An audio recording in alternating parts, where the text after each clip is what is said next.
Hi guys. I am going to post this in YouTube because everybody's asking me on how I met my husband. So I'm gonna tell you the story while I'm trying to clean the house and you know, so this is kind of more productive instead of just like telling you my story. Okay, so I married an American husband and I met him in 2012 of I think about June or July.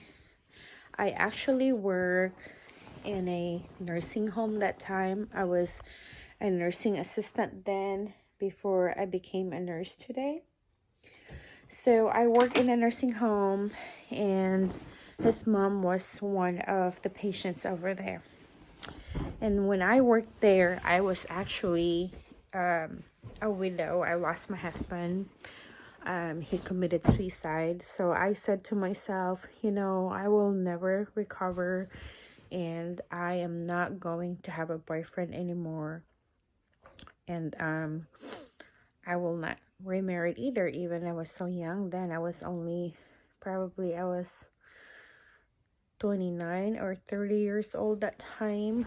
So yeah, so I just like kind of focus on and working and and I tried to go back to school. I was actually a teacher. I graduated with a bachelor's of elementary education back in the Philippines, but I did not use it here or go back to school to get some classes to be able to teach here. I wanted to be a nurse anyway. So yeah, and I went back to school, and I got accepted in the nursing program. So, well, go back to my love story with my husband today. Yeah, so I was working in a nursing home, and then I see him every day, visits his mom, you know, it was I think amazing because you really see a family visit their family in a nursing home, and I thought he was so sweet to do that. Like every after work he visits his mom, he feeds his mom, he puts his mom to bed, they laugh, and they talk, and he spends that time with his mom, and that was so sweet. And I didn't even think of like falling in love with him because I said like and then he was very professional, rarely talks. He only asks questions if he has to, but doesn't really chit chat with everybody. So so one day he smiled at me. For some reason, that smile just did something to me. So every day, every time I see him, I get nervous. And I said, no way. I said, like, no way. This is not real. I think widow already like about 2 years when I met him. So no, this can't be right. And he's older than me, and I wasn't sure if he was married or of his age. You would expect that he was married or he had girlfriends. And so I get nervous every time I see him, and I said this is not right, especially he was the patient's son. So excuse me. So every day I just secretly admire him. And then so excuse me. So we started joking. One day I was like, even it wasn't my job to do like pushing the cart to give food to every patient in a nursing home. I did it because I just want to see him. So of course I did it like professionally. I don't want to like kind of very showy, dalagang Filipina. So one day he asked me a favor or he asked me like, why, how come like his mom like doesn't have the yogurt that she normally gets every meal, So I said, oh, it's okay. I'm gonna go get it for you. And then I went back and then gave it back to him, and then he said, oh, you're awesome. And I said, I said awesome and cute too, and we started laughing. And then after that, it's kind of like the beginning of everything. It's kind of like started talking, and every day, every time I see him, he blushed. So like I said, there's something. So we started joking, and so I see him every day, and I wanted to give my number badly to him, but I kind of like embarrassed because, I don't really want to like, oh my God, I mean, she's so aggressive, she's so forward, but I don't have any reason to like, and how really, what would be my reason to, why would I give my number to him? And then one of my friends said, you're in America, do it, it's okay. So I tried to put my number in, in a sticky note to give it to him. And I said, and I tried to like stick that on his windshield and his truck and his car. When I about to stick that on the windshield, I got chicken, and then I just ran away and was not able to do it. And I said, like, you know what? Um, if this is really God's will, God will give me a good reason that it's not so obvious that I will give my number to him. And maybe we can have a dinner out sometimes. So it was like driving me crazy. I go, go out with my friends to go to the bar, and I said, like, I have a boyfriend, but he doesn't know that he's my boyfriend. I'm like, got drunk and I cried because I really like him so much. So, but that's prior to that, we are already like joking to each other, and every day it's just that how I don't know how to start it and to just like do the first step. And so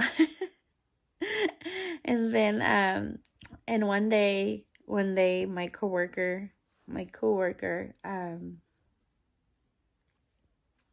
she said, I'm gonna hook you up someone older because um you like someone older. And I said, nah, I kind of like someone, but I just don't know if he's single or married. So, and then my coworker said, like, oh yeah, I know who are you talking to. That's the son of so and so. I mean, how did you know? It's a very obvious guy. I think, I mean, guys, like, I think you both like each other. It's just that, no one is doing the first step. So, when my coworker heard that I like someone, and then she kind of knew who I like. So, you know what she did? She left and interrogated, because Brian, my husband, he was actually there that day, like visiting his mom. So I was so nervous because she went there and interrogated him, and I don't want that because I don't want to be in trouble at work, because that's kind of like gray area. That's the client's or the son, the client's son. And then so she went there and interrogated him, and then she asked him this, like, after she interrogated him, this is what she asked him, like, hey, how come you don't bring your wife or girlfriend every time you visit your mom? And then my husband told me today that in his mind, he knew that she was asking that question for me. So we then after that, when that coworker went for a lunch break, so I have to cover the whole floor. And then my husband, that time he was still in his mom's room, so he turned the call light on. That means that they needed assistance or something. So I did not have a choice but to go there. And but prior to that, though, we were joking, like, the one of the jokes that we were like telling to each other, I told him before, that made him laugh, was I said, hey, do you know the advantage of like having a homeless girlfriend? And then he said, no. I said like, well, after you dated her, you can just drop her anywhere. And it kind of made her like, laugh, and he thought it was funny. So that day when my friend, go back to that, I just have to tell that story so you kind of know it and it will make sense. So that day, and then he pressed the call light on, and I went there to check what he needed or what they needed, his mom or something like that. So um so I went into that room to check what they needed, and then he looked at me, and he was so red and blushing, and then he looked at me and said like, Nor, he said, um I am single. I've never been married, and you are single. Why don't we like have a date one of these days? He said. And he said like, you know what, he said, I am still looking for a homeless girlfriend. And I said like, well, I am homeless. So that was kind of flirty, but yeah, so I am homeless, I said. And he said like, maybe we can have a date one of these days. So I was just so nervous and so happy about it. So I can't sleep, but I said like, how can he like ask me for a date if he doesn't have my number? So I was so like puzzled on how to give my number. So every day it's just like that, we joke, and I kind of started flirting, and I kind of know that he liked me too, so so he's never been married. And then after that, I every day, it took kind of a while. And then every day, I was kind of hoping they would come and visit his mom, and I would go talk to his mom. His mom had a little bit of dementia. So I was like talking to him, in mom's room. In his mom's room, there's like a board, but there was no, they have pictures. She had pictures in that room, and then the only pictures of her children were like her Julie, that's the sister of my husband, had a picture of her family and husband, and my husband had only a picture of him and his mom together, no girlfriend, no nothing. So one day, and I said like, oh, I asked his mom, I said like, how come Brian is not here today? And then she told me that crushed me, like she told me that broke my heart like for a minute. And then she said like, oh, he's hiking with his girlfriend and their 5 children. I said like, whoa. I didn't know that. But this is prior of him like telling me that never been, married and have a girlfriend. So, and I said, whew, I said like, okay, I'm not gonna do this and that, because I don't want to like break a relationship or something. So and then one day, and he came back, and I said, so how was the hike with your girlfriend and your 5 kids? And he thought I was funny. He said like, no, I don't have a girlfriend and 5 kids. So his mom, confused with, because she had dementia, Brian had a cat with 5 kittens. So his mom thought that was his girlfriend. A cat and their 5 kittens. So it was so funny. So every day, I was just, can't sleep, can't eat, because I was so in love and so excited to go to work. Sometimes I ran a red light because I can't concentrate, because I was so excited to see him. And normally I don't pick up extra hours or overtime for work, but I know I did because I know I'm gonna see him. That's the only way to see him. And even one day that it was my day off, and I just wanted to see him, and I just really wanted to talk to him. I was like, really, guys, finding ways how to get this man, because I know that I really like him that time. And I still like him, and I love him so much even today. So one day, it was summertime, it was 104 degrees, and it was very hot. So I was waiting in the parking lot. I was waiting that I know he's coming like by 5 o'clock. It was so hot. I mean, waited there for over an hour, you know, and I know, and then and it was almost 5 o'clock, and I saw his truck coming. So I got out of my truck. I was hoping that he's gonna see me. And I know he saw me and he didn't stop, and I was so kind of like upset a little bit. And even today, I kind of like make him feel guilty about that because I even made myself pretty and everything. So, yeah. So yeah, and we dated, you know, and then so on how I gave my number to him. So I was a friend of his ex-coworkers that I go to his house and help him. So I kind of used that to give my number to him. So one day I wanted to give my number badly to him, and I said, you know, I am going to visit your friend so and so had an accident. So I said, would you like to come with me and visit him? And he said like, no, not really, because I have already plans and everything like that. I said like, oh, okay. It's okay. No problem. But I said like, if you change your mind, here's my number. Call me maybe. So Hokage move, guys. Hokage moves. So I think it's really, if it's really God's will, God will really give you or really help you to think of reasons, like, you know. So I gave my number, and yeah.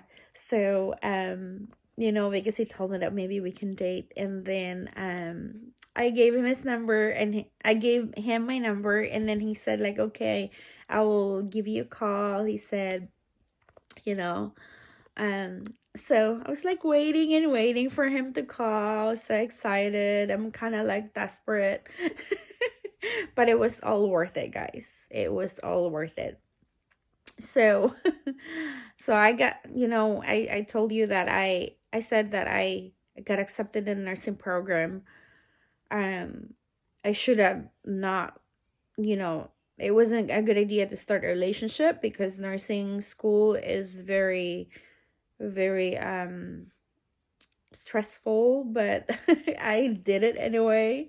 So one day I got a call and it went to the voicemail because I was with my nursing school orientation, and then listened to it. I didn't even wrote down the number that I can call back. I just kind of memorized it suddenly, and I kept the voicemail for a long time until like I changed a phone from Android to iPhone, and then kind of accidentally deleted it. So and that voicemail saying was, hi Nor, this is Brian calling from work. It's about 12 noon of August 17, calling from my office. Said, if you get this message, please dial me like beep, beep, beep. Oh my God. I said, like, he called me like a client. He was very professional, but you can tell in that voicemail that he was so nervous. So I did dial him right away, and he wanted to have a dinner date. I said, like, whoo, winner. I said, success. So it was all worth it, guys. So one day, and then so that was August 17 of 2012, and that was my mom's birthday. So when we dated, so of course he always sees me in my scrubs, wearing a gate belt, and just not putting makeup or anything. I'm just this, you know. So on our date day, I did put makeup and just put a little bit of makeup, like to make myself like a little bit beautiful, you know, as he normally see me, you know, compared to like the usual face he sees me. So that was kind of like a shocking for him. So he was asking me like, oh, where do you live? Can I pick you up? And I said like, no, you know, I'm just gonna meet you somewhere. I'm gonna go to this restaurant, you know, Garlini's, and we can meet there. I didn't want him to pick me up, guys, because I don't know if I would like him or not, because I had a dinner date before, started like, you know, but I did not like him, and I don't want the person to know where I live. So for him too, I said like, no, I'm just gonna meet you somewhere, you know, so he doesn't know where I live. So at 5 o'clock that day, we met in a Garlini. It was like an Italian store parked there. And so I met him, And he told me I was beautiful. Of course, thank you. That was kind of like, I was so happy that day, excited and nervous at the same time. I felt like I was 14 years old, that I just had my first crush, that I felt like there was a butterfly all over my body. So we met at the girlini store, and then after that, and I said, "Oh, it's kind of noisy over here. Can we just like go somewhere else that we can actually talk?" So we left. So we left. We went to this Spring Lotus is an Asian store. So he said like, "Why don't you just ride with me?" He said, "I don't bite." So I said like, "Okay, okay." So I rode with him in his pickup truck. We went into the different restaurant, and then when I sat down, he held my hand, and he was so nervous and sweating.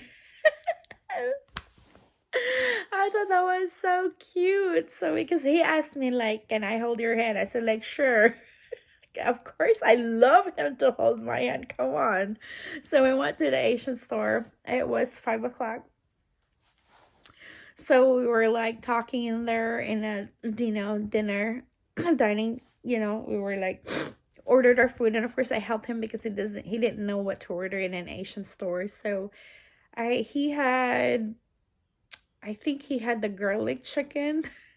And then I had the bun bowl, which like just an Asian salad with, like vinaigrette. So Brian was just like blushing the whole time. We ordered, and of course me, I can eat because I kept on talking and talking, just kind of serving my food 1 million times, and I was eating his food too. That's very common to Filipinos. Wives or girlfriends, that we eat someone's food, your husband or something like that. Try it. So it's just like covering his face the whole time with the menu because he was so embarrassed, and I was like telling him my whole life already. And I was like telling him, I said like, "Hey, I have already my green card. You don't have to worry about it," because I don't want him to think that I'm just dating him because I want to get a green card. And I told him like, "I already have a green card, so you don't have to do anything. Don't worry about that." It was almost like telling him the only thing I want is you. So yeah. Excuse me. So, and I was telling him everything, and we were in that restaurant, guys, for like 4 or 5 hours sitting down just like talking. That was the longest date I ever had, until like the restaurant closes. It's like it's time to close for us, and we still didn't have enough time to talk. And I just enjoyed, and he enjoyed me talking to him. And I don't know, he was just like a very nice guy compared to like others that I dated, that you can never like hear any negative from him. Like, most of the guys, like, they just talk about negative things, but for him it was just so sweet and just caught my attention. I just kind of enjoyed, and he's a very quiet, but it was so good to be with. So when the restaurant is closing, so we have to go somewhere, and I said to myself, I really like this guy because it's not hard for me to get turned off, guys. Just like a little bit of conversation, like a couple hours, that's long already. But we're talking already for 4 hours. Like, we really talk, I said from that couple months of like talking and joking where I worked. So, I said, okay, let's go somewhere else. So we went back to where I parked my car in the original restaurant that we went. So I said, so he took me there back to my car, and I always have like the big stuffed toy that looks like a person in my car. I said, "I'm gonna introduce you to my boyfriend, that's Muzi." And then he looked at me. He said, he looked at me and he kissed me on the lips. He kissed me on the lips on our first date. And then he apologized after. He said, "I'm so sorry." He said, like, "Don't slap me," he said. Don't, he said, like, I just kiss you because I wanted to know if you want to be more than friends. Guys. Oh my God. So, kiss you if you want to be more than friends. And I said, of course. I said, it's okay. Don't be sorry. Okay, one more time. Kiss me one more time. So after that, it was already like about 9 o'clock, almost 10. So he wanted to still talk. So I had him follow me where I live to drop my car, and we can go in the park and just talk and talk and talk. So I was like basically like driving while calling a friend of mine that told me to give the number. We were in America. I said like, oh my gosh, we're dating and he's following. And the way I drive, guys, I was like drunk. Luckily that there was no cops or police to pull me over. I was just so excited of what's happening. It was like a success. So he followed me where I live. And of course, I drove again with him, and then we went to the park. We talked and talked and talked for until like 2 o'clock in the morning. And that was the longest date I ever had, guys. And I I don't know. I mean, I think it's really different when you start dating or when you date someone that you're matured already. You kind of know what you want, and kind of really, I mean, it's a matured thing. So that night before the night ended, and then I asked him like, are we boyfriend and girlfriend now? And then he said like, yeah. So it's kind of crazy, but I love our love story. And I said, can I call you honey? And we were like laughing. Okay.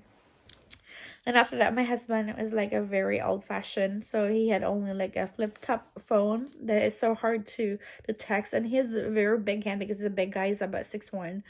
So and then I was a text, I was a text, I like the text, so I would text him every day, and until he decided to get a smartphone. So that was so sweet. So we dated and dated. So after like 2 weeks or 3 weeks, and then we decided to like find an apartment to move in together. I know it was really fast, but I told him like, this is not my first time. This is not my first marriage. I said, and then we're matured, and if something, you know, goes wrong, or if we decided or realize that we're not for each other, we just kind of depart our ways, that without hurt feelings. um yeah. So because I think that was the only way to know, like if we're really compatible. So we moved in together really quick, and we found an apartment. That was an apartment actually from of my friend that they left to move back to California or somewhere.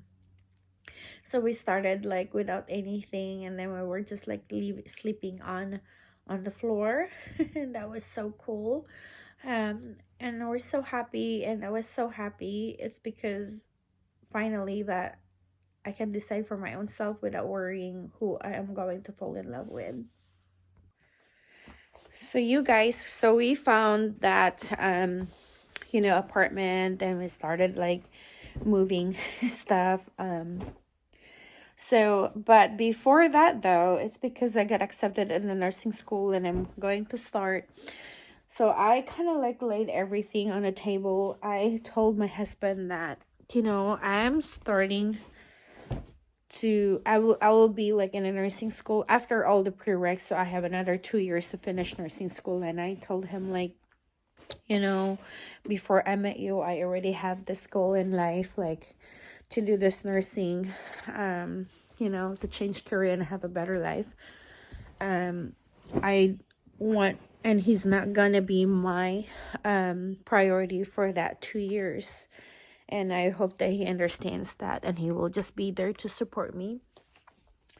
And I also told him about our culture back in the Philippines, that even we're married, we're still like, it's not kind of obliged, but it's kind of like in our culture to help our family. And I don't want that to be a problem if in case that our relationship like actually turn into a real marriage. So if possible, that I don't want like any joint account, because even I will have money in that account, it would be still like kind of awkward, like, to withdraw money and send to the Philippines. And I just made everything clear, and I said, like, this is not my first relationship. So I was like trying to communicate everything that's kind of possible, like a common problem that a couple has, and I said, one thing also, I don't like a controlling partner. So I said, if you don't want me to control you, then don't control me. It's like, if I want to go to my friends and see my friends, don't say no, and don't try to control me and stop me from doing that, because you don't own me and I don't own you. So it's just like, if you want to go with your friends, you can go with your friends, and I don't have to stop you, because you have your own life too. We have to see different human beings, not just us, or else we're gonna get tired of each other, and he's okay with that. And I just wanted to make everything clear, because this is not my first marriage, and I want it to be successful. Yeah, so, and because the nursing program also, guys, like, was very stressful, and I can't really work that much, and I still have family to support or help in the Philippines. So this husband of mine, you know what he did for me, because I can't really work? He was supporting me $500 a month, so I can have something to help with my family and pay some of my phone bills, like in a simple like that, because he was the one like paying the house and everything. So that was so sweet of him. And I think and I told him, like, if because I have a very strong personality, guys, sometimes kind of controlling sometimes. So I had told him, like, don't be afraid to tell me and to let me know if I'm becoming like that, because I don't know it until someone tells me to. And my husband is very sweet. He's matured. So when we moved into that house or into that apartment, I never had a relationship that don't fight at all. We had a little bit of disagreement, but it's not like, and we're matured, and I always like say sorry right away if I know that I made a mistake. So it was so sweet of him, and the more that I kind of like, like, I want to marry this guy. He's very sweet. So yeah, and so I started the school, guys, and then he's like supporting me all the way. Yeah, and he would clean the house. He doesn't really cook, because I cook a lot. And it's so funny, because I told him too, like, I also don't want that, like, if I'm not home and he's home, I don't want to feel like, oh, I need to go home because he's home already. And so I said, I will do the same. And I said, like, I don't really want to cook, I said, all the time. So I want you to just like help yourself. And then, don't make me like, I don't want to feel like a slave or something like that, because back in the country, it's kind of mostly like that. Like, I don't know. I'm not saying that all husbands are like that, but it's kind of pretty common. Kind of serve your husband. So, but when we were together already in an apartment, I think it's a very kind of normal gesture that if you love someone, you would really take care of them and then cook for them, even like you're not obliged to. And then my husband, like, if he knows that I'm tired, he would just say, let's just go by or eat somewhere or order somewhere, so you don't have to cook. And it was like very sweet. Like, every day goes by, guys, the more I fall in love with him. It's very sweet. And I said, like, oh my God, I can't believe that I got this guy, like, because I said before, this is the guy what I want, blah blah blah, but I don't think that there's still a guy like left over like that. I said, you know. And I said probably there's a guy like still like that, but they're probably left over from World War II. So they're like really old. But guess what, I found the last one, guys, so I'm so sorry. I got the last one. Very sweet. So I kind of educated him about our Filipino culture, so it's not gonna be a shock for him. So we were there in an apartment for like, so we moved like September, and then like after 3 months, guys, December 4th, and then he proposed.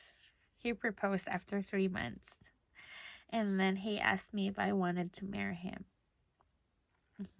And I said, yes, of course I will marry you, and then put my ring.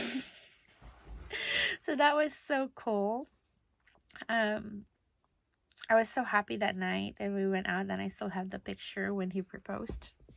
You know, we were like in a restaurant, so that was so sweet of him.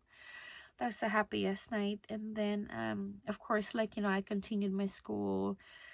It was helping me with my my homework, actually, you know, because I don't speak perfect English, so when I write my papers, there's still like grammar, you know, that needs to be like grammatically wrong, that he can help me like fix it. That is part of my nursing success, guys.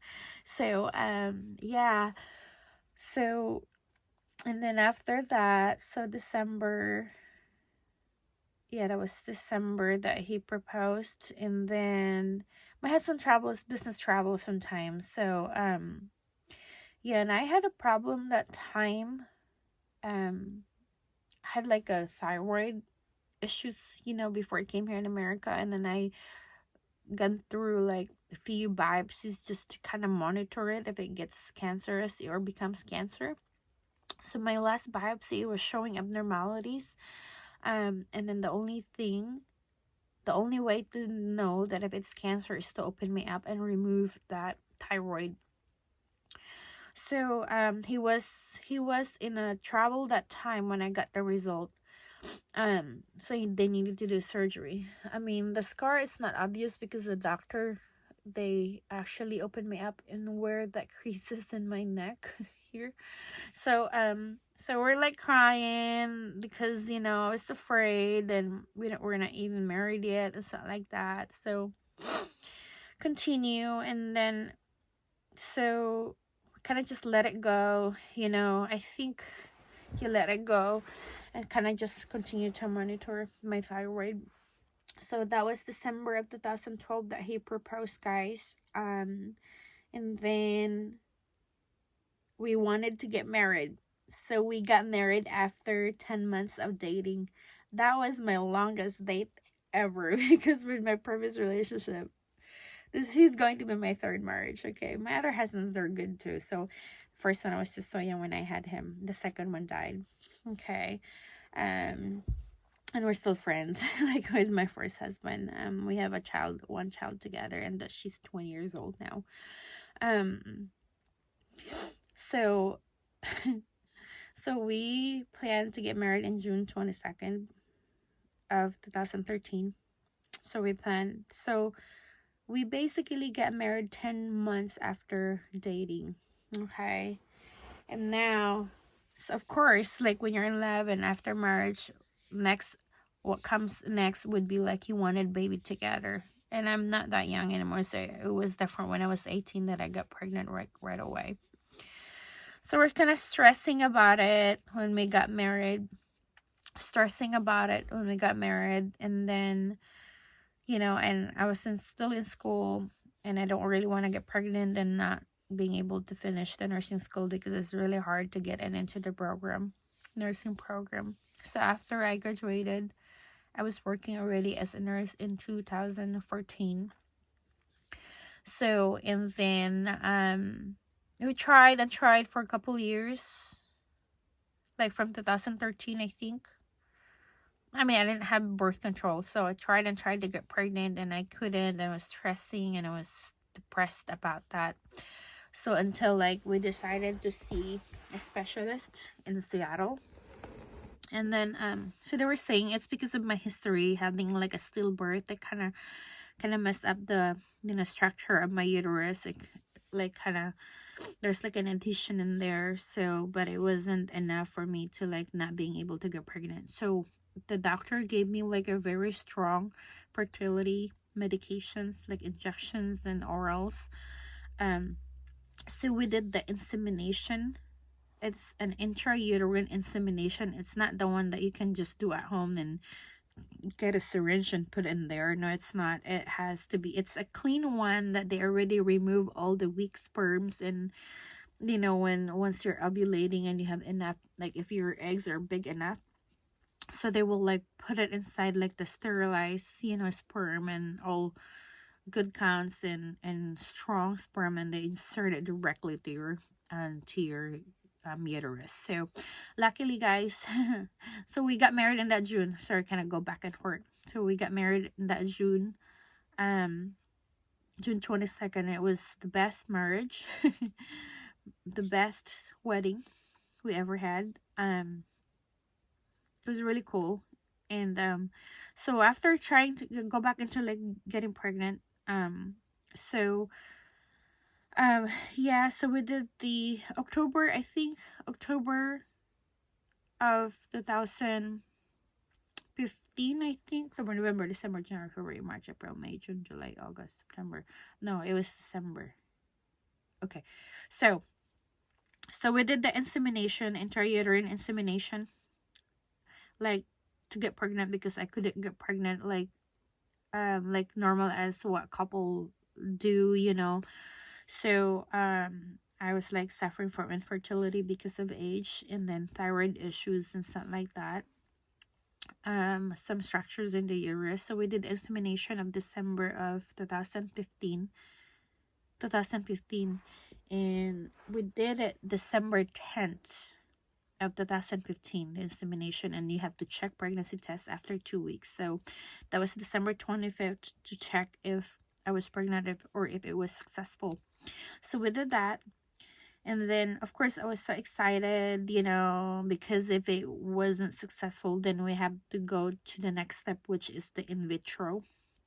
In vitro is very expensive. It was like $27,000, like for the first, because they have to take you to the operating room to retrieve some eggs, and save or preserve your eggs and sperm and blah blah blah. But for the intrauterine insemination, the actual procedure was for both of us, for collection, sperm and the injecting inside your uterus. It was only like about $1,000, but it's because of my issues, they have to do a lot of tests. So that's why kind of like about $10,000-$15,000, because just to make sure that I didn't have the tumor in my pituitary gland, that I couldn't get pregnant, that my hormones, like, they're out of whack, and yeah, so so we did that, had the insemination, injected December 10th, and I rechecked. And I have to check on Christmas Day, guys. So I was so excited. I checked at 4:30 in the morning, and I got positive results. So I couldn't believe it. So I checked again, and it says still positive. I did the digital and then the old-fashioned one. And then I woke up my husband. I said, "Merry Christmas. I'm pregnant." And he was so happy, but I still can't believe it. So I did call my doctor that time, that, hey, I got a positive result. So they sent me to a lab to check for blood, because sometimes it could give you like a negative false positive.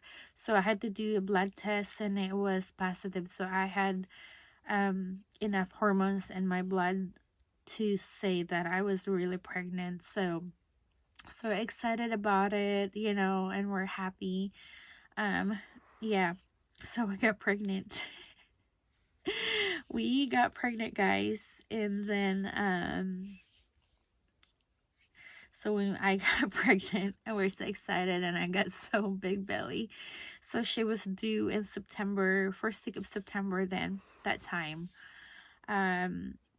So we're all like buying all this stuff, and yeah, and then at 13 weeks being pregnant, they have to do an ultrasound here in America to make sure that the child does not have any abnormalities. And abnormalities or there's any Down syndrome or anything like that, because they're gonna find that out in an ultrasound with the measurement of the neck or any, you know, because abortion was legal in here, but I did not want to like abort either the baby had abnormalities or not.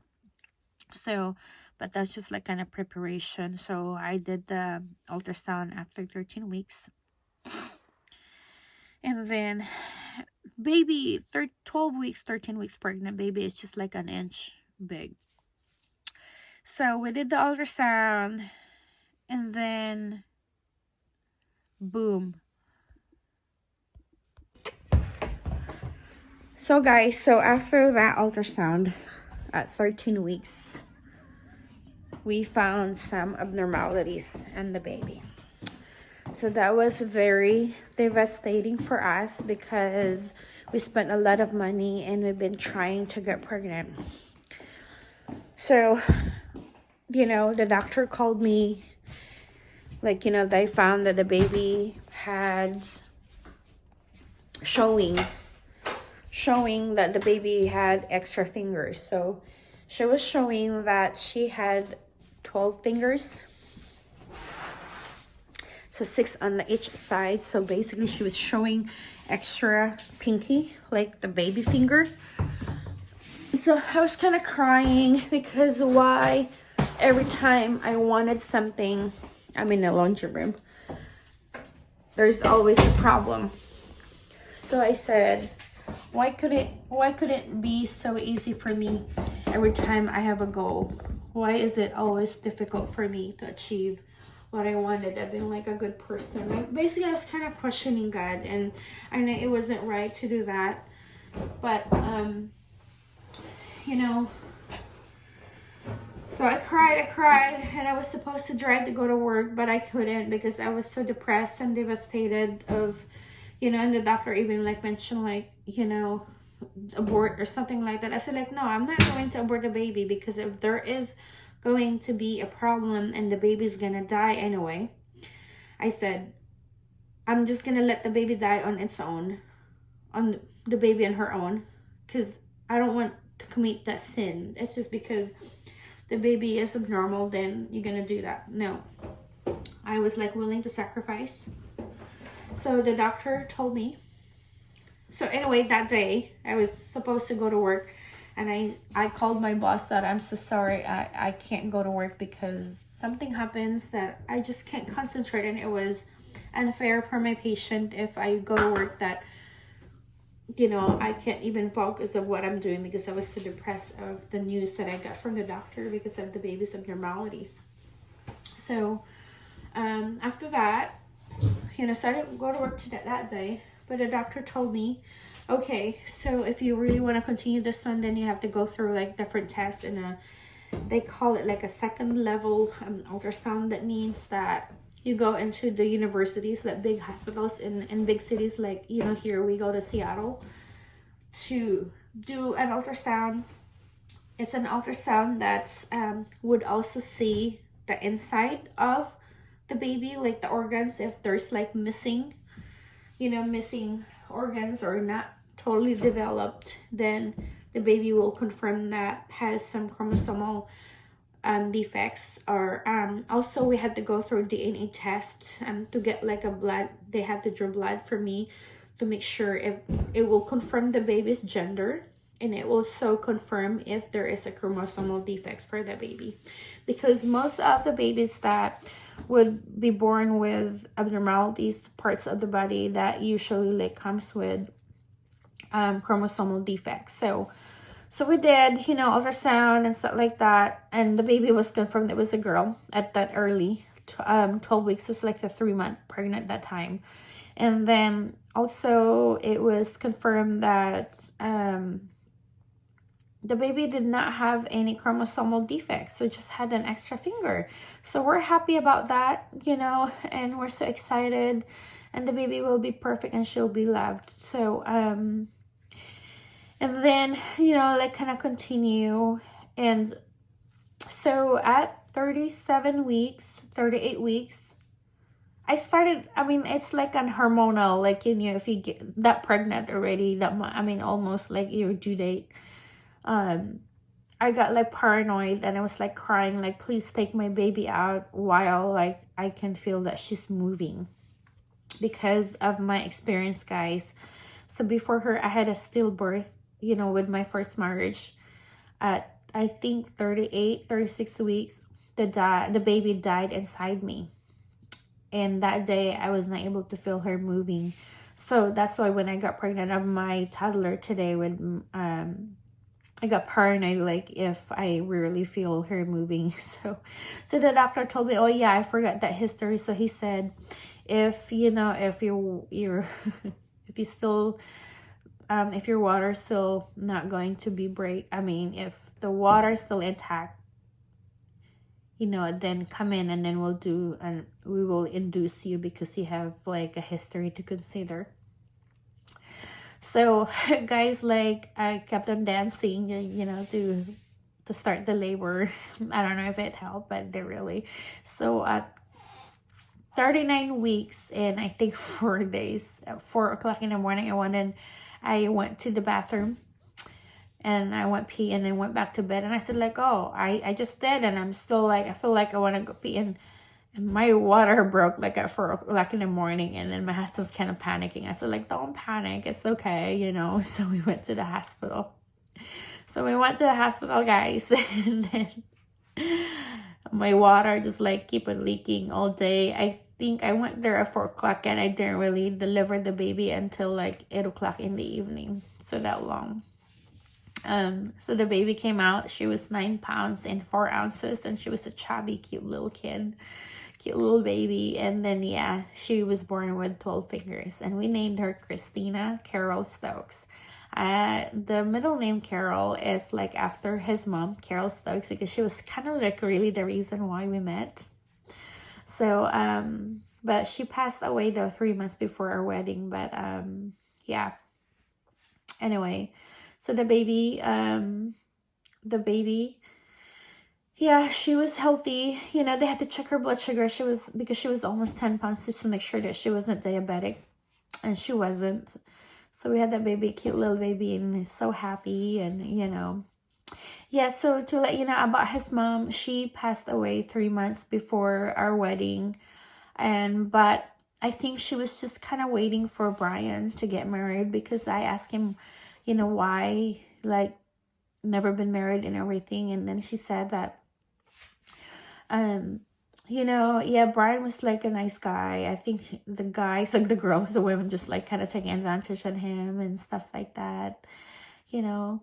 But when she deteriorated, you know, I did talk to his mom that, you know, don't worry about Brian, because Brian is the youngest son.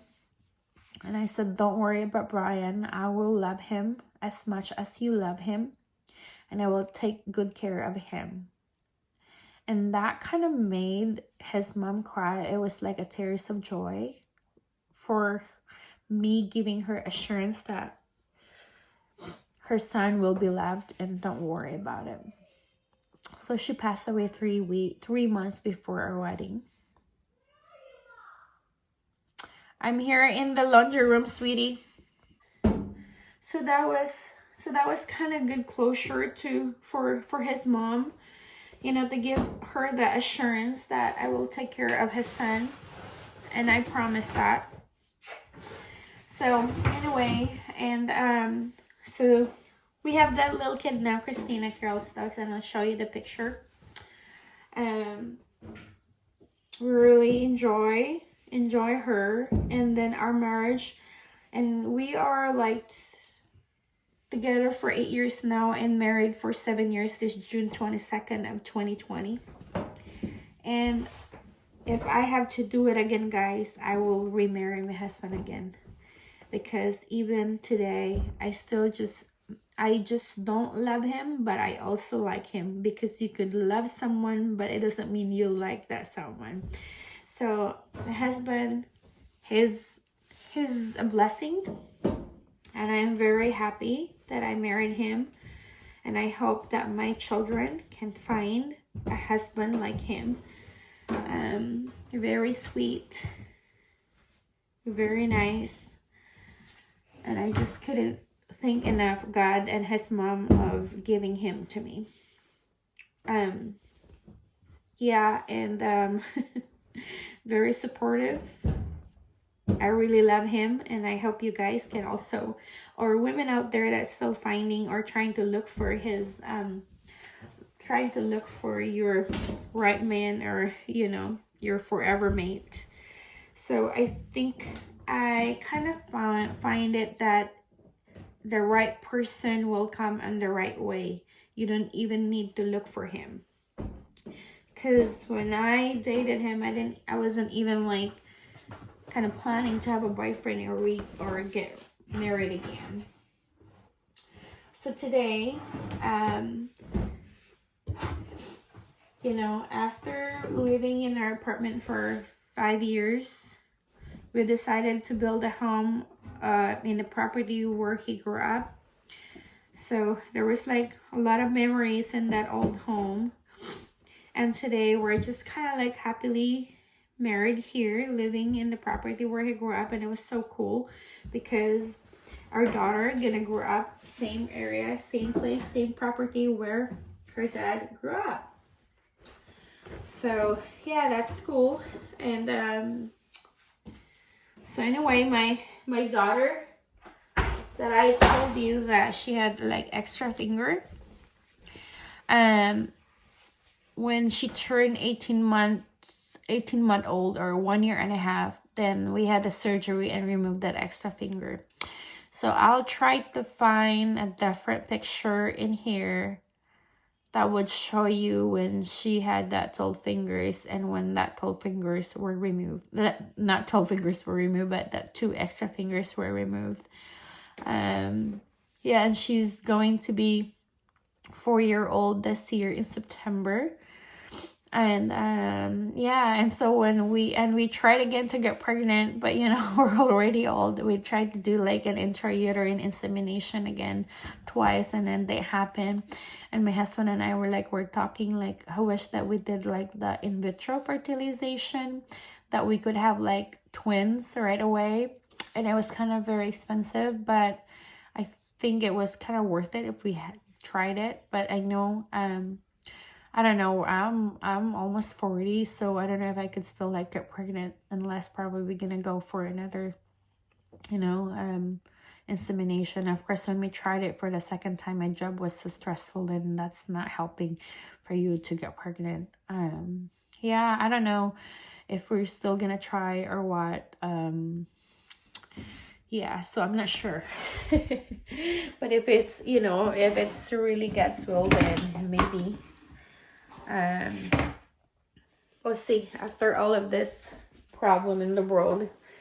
And because we'll never know if you still have a job, and then it's not good if you get pregnant and we'll lose our job. All right, so yeah, so you guys, and then you know, you can share whatever your thoughts with my love story with my husband, my beloved husband. And